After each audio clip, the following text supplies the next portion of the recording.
No último vídeo eu dei o básico, né, os conceitos principais básicos de recursão. Mostrei como que a função chama a si mesma, né, como são feitas as chamadas da função, a quantidade de chamadas recursivas e como que funciona ali na pilha de memória, né, o processo de recursão.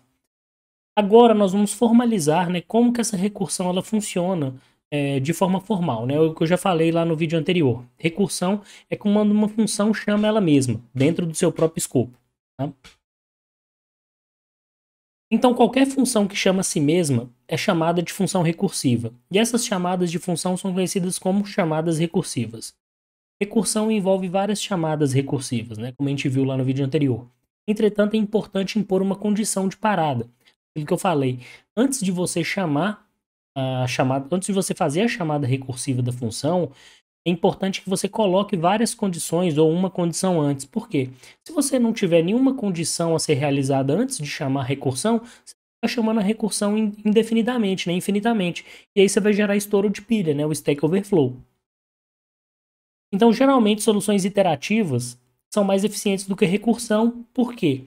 Porque a gente falou que a recursão ela é custosa, né? Tem muitas chamadas, a pilha, né? A stack de recursão fica muito grande dependendo da quantidade de chamadas recursivas que você for fazer. E aí, na grande maioria das vezes, essas chamadas recursivas elas podem causar um overhead aí, tá, do sistema. Qualquer problema que pode ser solucionado de forma recursiva também pode ser feito de forma iterativa.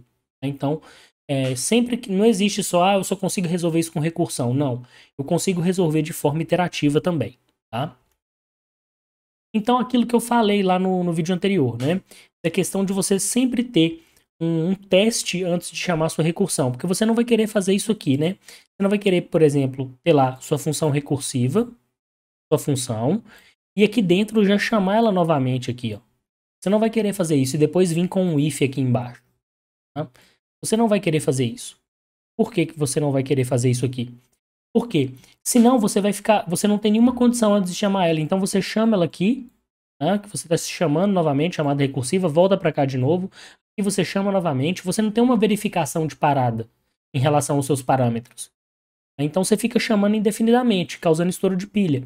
O correto é o quê? Que você tenha um teste aqui para algum caso base, né, um if aqui, um else, e depois sim, lá no final, depois de ter várias verificações ou uma só verificação, e vai depender do que você quiser fazer, você tem aqui sua chamada recursiva. Isso aqui está correto, tá? Então, geralmente, esse é o padrão você vê, tá? Que você tem que fazer recursão, tá?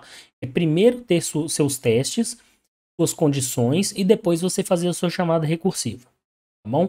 Então, isso aí, agora nós definimos formalmente aí o que é uma recursão, tá? Depois do que a gente explicou lá no vídeo anterior. Então, até o próximo vídeo.